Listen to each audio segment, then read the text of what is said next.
or Buddhas.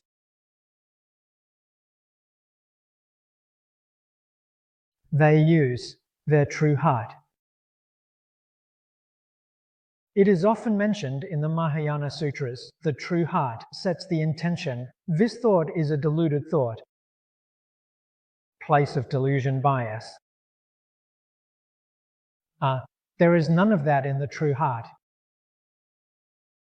Leaving behind delusion, discrimination, and attachment, the true heart is called right mindfulness. Practicing mindfulness and true suchness. True suchness is the true nature of the universe and life, completely in harmony.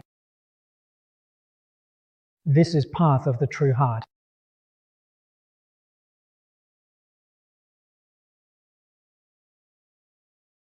It is not tainted by the slightest pollution, not the slightest obscuration.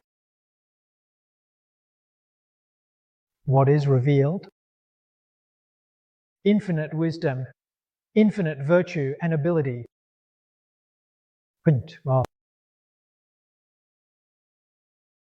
Hold hands. Must also have merit. Must have. In order to be close to the Buddha. If one's merit and wisdom are insufficient, that opportunity is often missed right in front of you.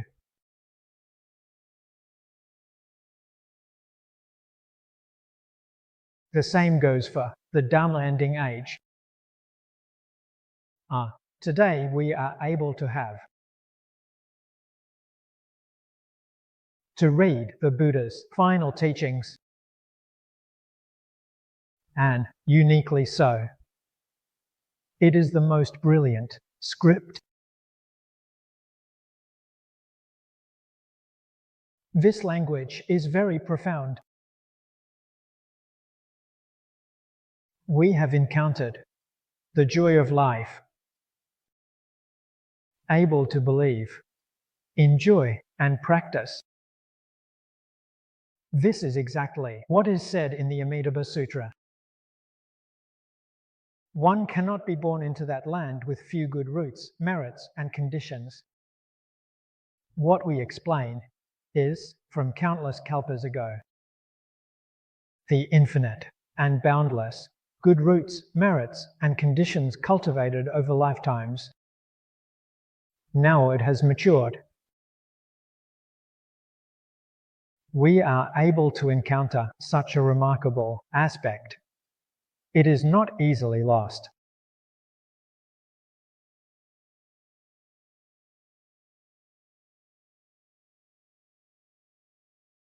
Only after knowing do we know to cherish it.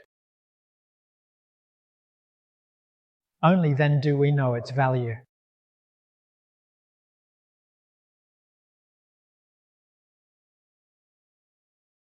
The achievement of a place of practice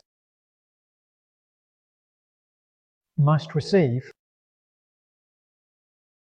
the blessings and support of all Buddhas,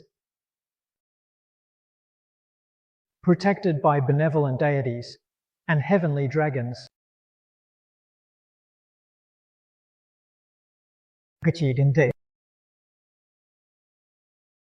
The inconceivable response and guidance of the Tao can only then be formed.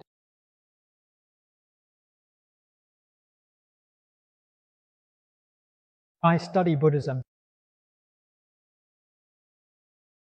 over 40 years. Preaching on the platform this year marks 39 years. I have traveled to many places and regions. The exceptional affinity for spreading the Dhamma. None surpasses this place.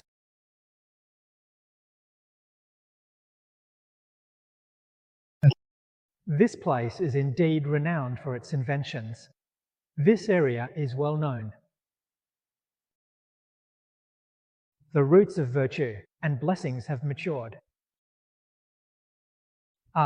If it weren't for this area, the maturity of sentient beings, this response wouldn't be possible.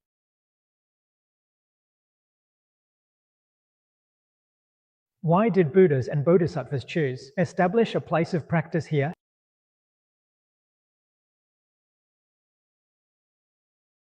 The conditions are countless. The conditions are not something ordinary people or those of the lesser vehicle can comprehend. Decide Brad. A secondary response, especially in the last 4 years. The impact on us has been very evident.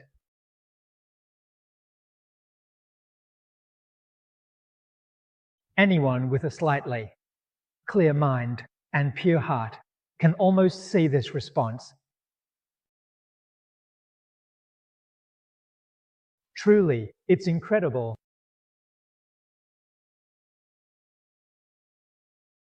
Of course, this place benefits from the support and leadership of the layperson Lemuyuan. And the layperson Li provides support and leadership here, enabling the blessings of all Buddhas and Bodhisattvas. It's not by chance leaders of any region or place want to do this. Why don't they get blessings from?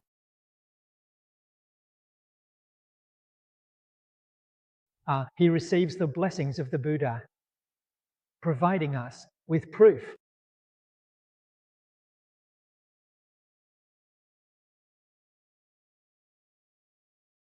Ah, 10 years ago, he had a severe case of cancer. There was no hope. He neither saw a doctor nor took medicine. He recited the Buddha's name, waiting for Amitabha Buddha to relieve him. Amitabha Buddha did not guide him to the Pure Land. He was given a task, a mission in this region to establish a place of practice for the righteous path, to abstain from lust, its beings. What does root number O mean? In this lifetime, one should go to the Pure Land to become a Buddha, to abstain from lust for that kind of deity. He has a mission. This is what we have witnessed with our own eyes. How can we not believe? As stated in the Infinite Life Sutra, it's inconceivable. I have been telling my life. Have I ever left the podium?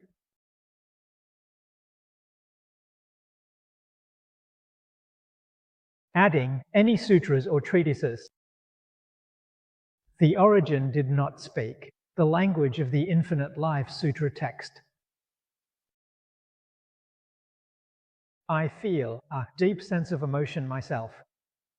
The audience that enjoys unique sutras, having 200 or 300 people is already quite good. When I talk about this sutra, I often see a full house. Someone even told me that the 4th floor was also packed. It's not that I'm good at speaking. I get by explaining sutras. Why is it when I talk about other sutras, no one listens, but so many people listen to this one?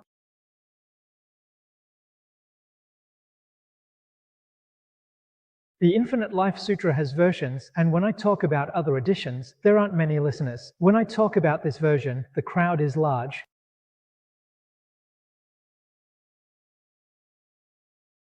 This isn't for us. Isn't it obvious? Proof? We chose this method, chose this book. Choosing correctly brings all blessings and joy. The benevolent gods and dragons are clapping beside us.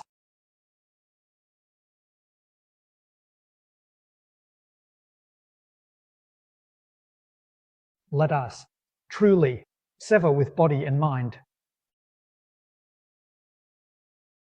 without mixing or interruption. We decide in this lifetime. Achieved.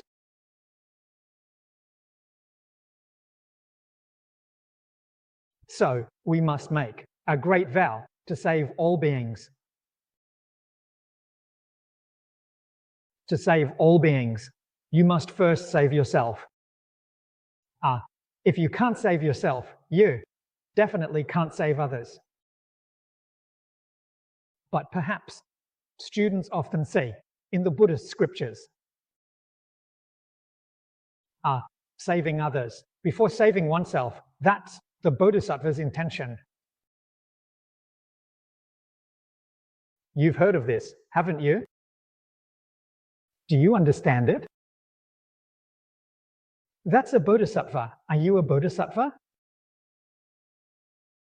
If you're not a Bodhisattva, it won't work. People say they focus on themselves, haven't become a Buddha, but have become a Bodhisattva. Becoming a Bodhisattva. It's okay to take a bit longer to become a Buddha. They save beings first because they have the ability and the skills. They dare to say this, but today we are ordinary people. We don't dare to say this. We must first work on ourselves. If you don't work on yourself and try to help others first, but end up in the 3 evil paths or hell, wouldn't that be terrible? It's okay if I become a Bodhisattva myself. Then I can not rush to become a Buddha. At that time, achieving enlightenment is becoming a Buddha. Like Kitigarbha Bodhisattva. The students of Kitigarbha Bodhisattva. Those are the people who accept the teachings of Kitigarbha Bodhisattva. How many have achieved Buddhahood? Who knows? He is still a Bodhisattva. He can say, the Bodhisattvas vow to help others before oneself. He is a Bodhisattva. This depiction of Kitigarbha Bodhisattva, isn't it well deserved? We must listen carefully. That is a Bodhisattva, not an ordinary person. As for us, we must decide to work on ourselves first. The limit is the determination to be reborn in the Western Pure Land.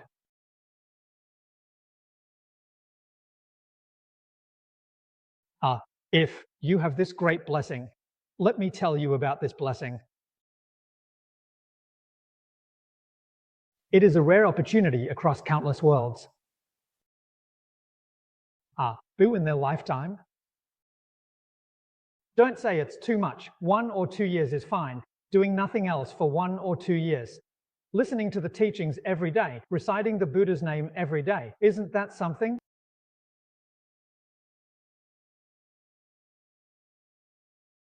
Mind follows precept.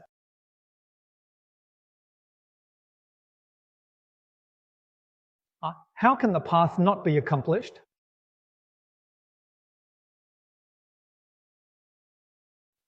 In this world, don't just talk about human affairs.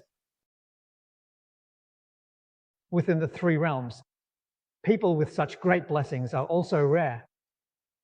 It's not easy either.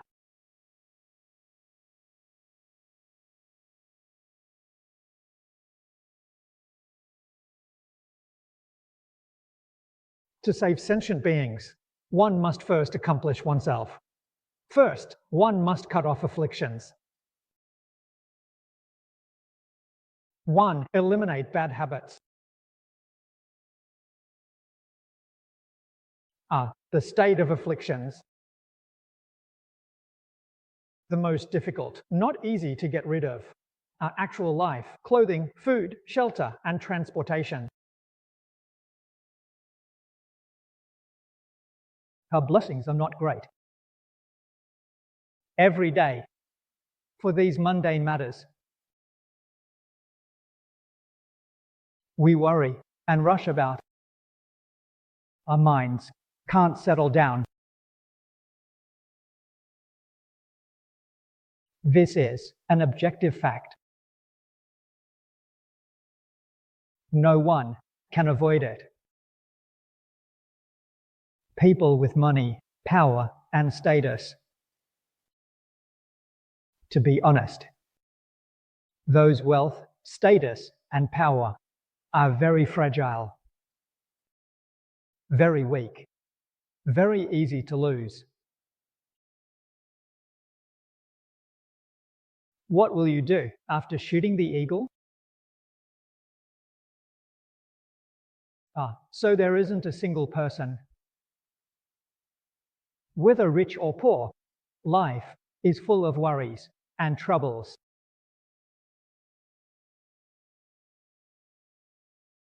Always wish for our minds to settle down, to diligently practice and cultivate.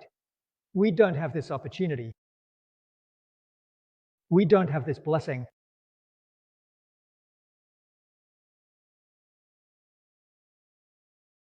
In other words, our karmic obstacles and habits are too heavy.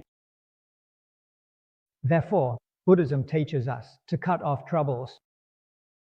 Developing a great mind is important, as long as we are willing to develop it, willing to cut off troubles. If troubles aren't cut off, it's okay, as long as there's the intention to cut them off. Having this determination, having this sincerity, you will receive the care of all Buddhas and Bodhisattvas. You will receive the blessings of all Buddhas and Bodhisattvas. They will help you.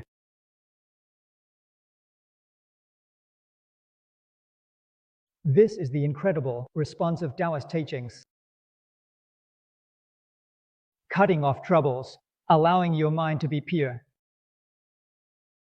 achieving your own virtue.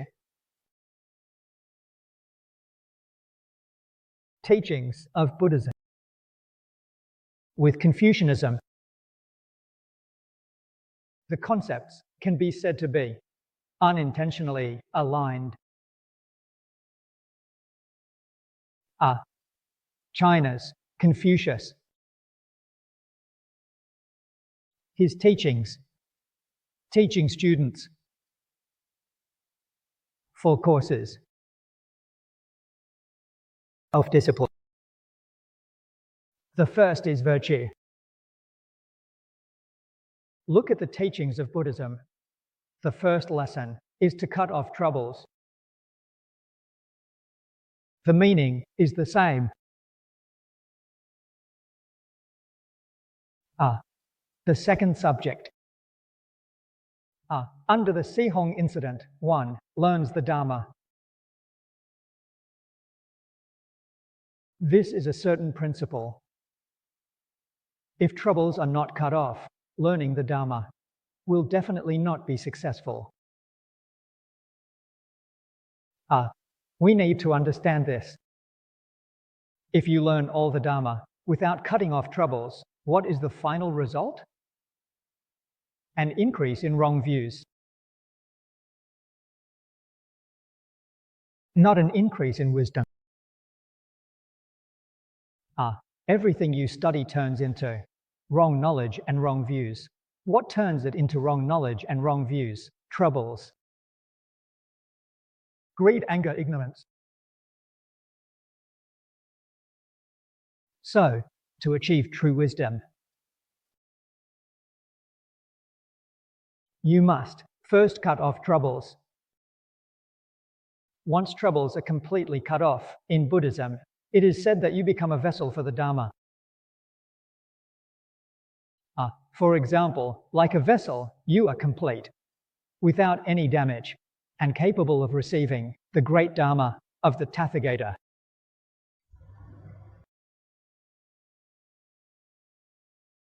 In Buddhism, 5 Dharma leaks. It's a synonym for trouble. For example, we have a teacup, and the teacup is damaged.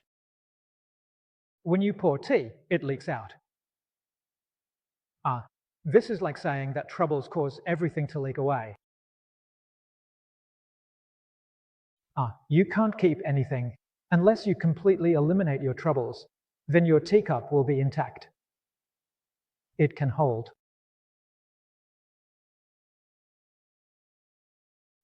It can accept countless methods. Only then can you enter the next stage. The methods learning from countless worlds.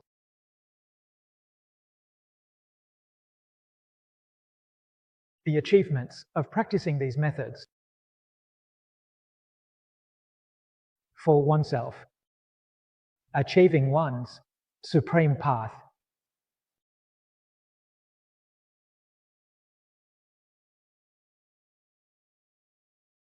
Achieving oneself perfectly with wisdom.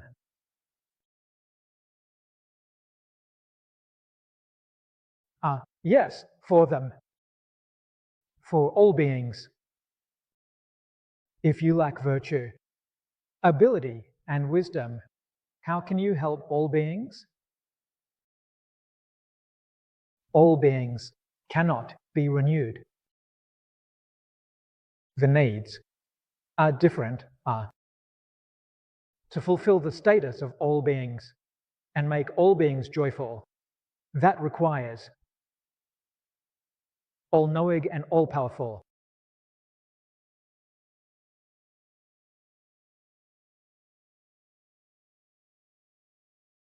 So, after making a vow in Buddhism, you must truly act on it.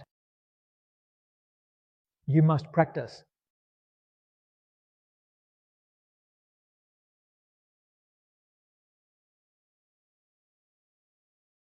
These past few days, we have been using a bit of spare time to record the video of Kittagarbha Bodhisattva's original vows sutra.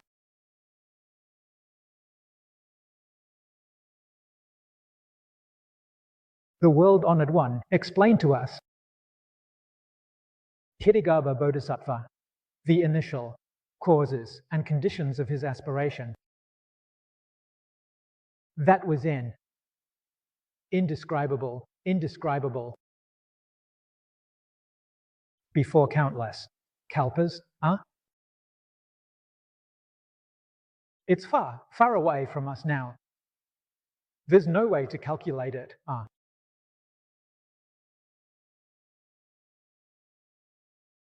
His identity was that of an elder, referring to a layperson, not a monastic. As a great elder's son. This great elder's son is not the son of a great elder. That Zi was an honorific title in ancient China, a respectful form of address, like how we call Confucius Kongzi. Mencius, Laozi, Zhuangzi, that Zi is a respectful title. Nowadays, the respect is placed at the front, not at the back. Now it's a Mr. So-and-so. This Zi signifies respect. In the past, this character was placed at the end. Now, the respect is placed at the front. It's the same meaning.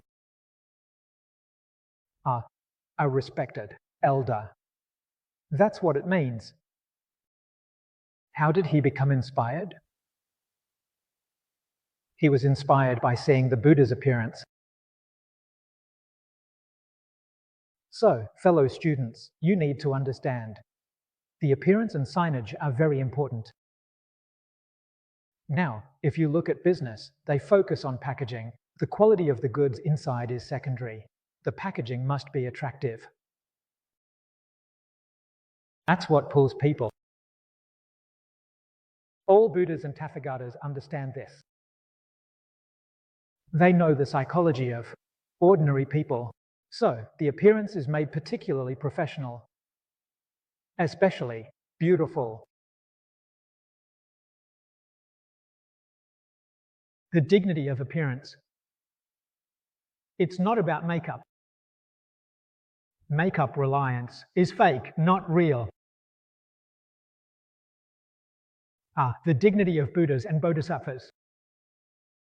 32 features and 80 excellent characteristics are cultivated right?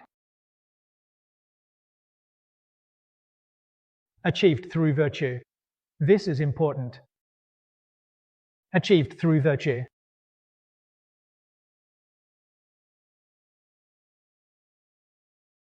In this world, those who read faces and tell fortunes live long. Appearance changes with the heart. Our appearance changes with our heart. The constitution changes with the heart. Constitution.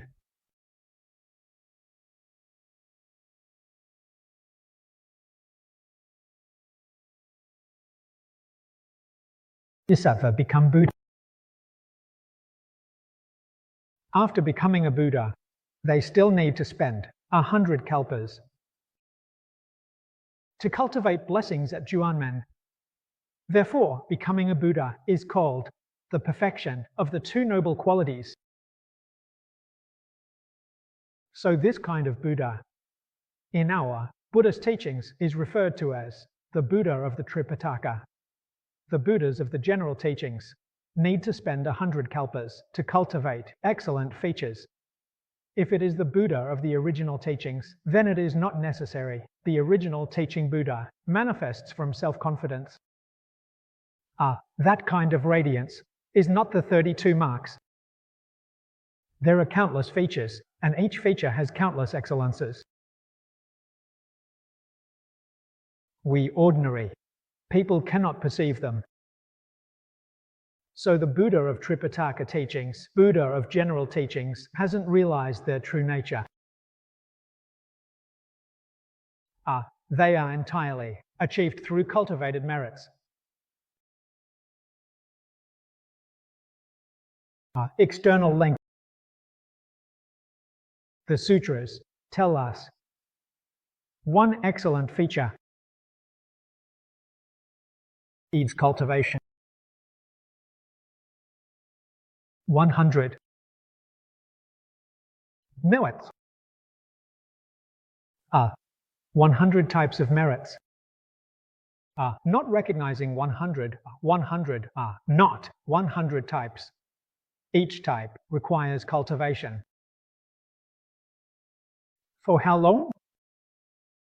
To achieve perfection. So for the 32 marks, think about it. It requires cultivating 3,200 types of merits.